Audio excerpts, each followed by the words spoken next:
మర్రి golden diamonds ప్రారంభోత్సవ మరియు అక్షయ తృతీయ ప్రత్యేక ఆఫర్ గా VA పై ఫ్లాట్ 25% తగ్గింపు. మర్రి గోల్డెన్ డైమండ్స్, కుకట్పల్లి, హైదరాబాద్. పాకిస్తాన్ రాజధాని ఇస్లామాబాద్లో ఇరాన్ అమెరికా మధ్య జరిగిన చర్చలు విఫలమైన దౌత్య ప్రయత్నాలు మాత్రం ఆగలేదు. ఈ వారాంతంలోనే ఇరు దేశాల మధ్య రెండో విడత శాంతి చర్చలు జరిగే అవకాశం ఉంది. ఇందుకోసం అమెరికా ఇరాన్కు ప్రతిపాదనలు పంపినట్టు పాకిస్తాన్ తెలిపింది. తేదీ ఇంకా ఖరారు కానప్పటికీ ఈ వారాంతంలోనే సమావేశం ఉండొచ్చని పేర్కొంది. చర్చల కోసం 2 వేదికలను పరిశీలిస్తున్నట్టు తెలుస్తోంది. అమెరికా ఇరాన్ మధ్య యుద్ధ మేఘాలను చెదరగొట్టేందుకు దౌత్యపరమైన ప్రయత్నాలు ముమ్మరంగా సాగుతున్నాయి. త్వరలోనే ఇస్లామాబాద్లో రెండో విడత చర్చల కోసం పాకిస్తాన్ యత్నిస్తోంది. ఈ వారాంతంలోనే ఇరు దేశాల ప్రతినిధులు మళ్లీ ఒకే వేదికపైకి రానున్నారని సమాచారం.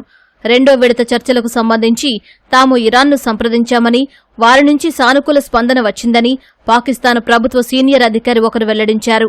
అమెరికా ఇరాన్కు ప్రతిపాదనలు పంపామని, తేదీ ఇంకా ఖరారు కానప్పటికీ ఈ వారాంతంలోనే సమావేశం ఉండొచ్చని దౌత్య వర్గాలు చెబుతున్నాయి. వాస్తవానికి గత మంగళవారం కాల్పుల విరమణ ప్రకటించిన 4 రోజుల తర్వాత ఇస్లామాబాద్లో తొలి విడత చర్చలు జరిగాయి. అమెరికా తరపున ఉపాధ్యక్షుడు జేడీ వాన్స్, ఇరాన్ తరపున ఆ దేశ పార్లమెంటు స్పీకర్ గాలీ బాఫ్ ఈ బృందాలకు నాయకత్వం వహించారు. ప్రపంచ ఇంధన సరఫరాకు అత్యంత కీలకమైన హొర్మోజ్ జలసంధిని ఇరాన్ దిగ్బంధించగా దాన్ని తెరవాలని అమెరికా పట్టుబడుతోంది. ఈ ప్రధానాంశంతో పాటు ఇరాన్ అణు కార్యక్రమం, టెహ్రాన్పై ఉన్న అంతర్జాతీయ ఆంక్షల తొలగింపు తదితర కీలకాంశాలపై ఈ చర్చలు జరిగాయి. కానీ ఎలాంటి ఒప్పందం లేకుండానే చర్చలు ముగిశాయి. తొలి విడత చర్చలు విఫలం కావడంపై ఇరు దేశాలు పరస్పరం నిందించుకుంటున్నాయి. చర్చల్లో తాము ఎంతో వెసులుబాటు కల్పించామని, చిత్తశుద్దితో వ్యవహరించినా ప్రయోజనం లేకపోయిందని అమెరికా పేర్కొంది. తమ అత్యున్నతమైన తుది ప్రతిపాదనను ఇరాన్ ముందుంచామని, వారు దానిని అంగీకరిస్తారో లేదో చూడాలని జేడీ వాన్స్ వ్యాఖ్యానించారు.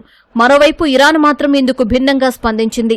ఒక ఉమ్మడి ముసాయిదాకు రాకుండా అమెరికా అతి డిమాండ్లు చేయడమే ఒప్పందం కుదరకపోవడానికి కారణమని ఆరోపించింది. 40 రోజుల భీకర పోరు తర్వాత కుదిరిన ప్రస్తుత 2 వారాల కాల్పుల విరమణ ఏప్రిల్ 22వ తేదీతో ముగియనుంది. ఈ గడువు ముగియడానికి కేవలం వారం రోజుల సమయమే ఉండటంతో పాకిస్తాన్ కీలక ప్రతిపాదన చేసింది. ఈ కాల్పుల విరమణను మరో 45 రోజుల పాటు పొడిగించాలని ఇరు పక్షాలను కోరింది.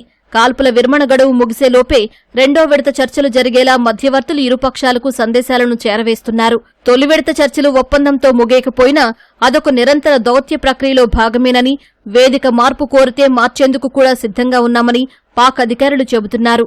ఇరాన్ వైపు నుంచి రెండో విడత చర్చలకు గ్రీన్ సిగ్నల్ వచ్చినప్పటికీ అమెరికా అధికారికంగా ఇంకా స్పందించాల్సి ఉంది.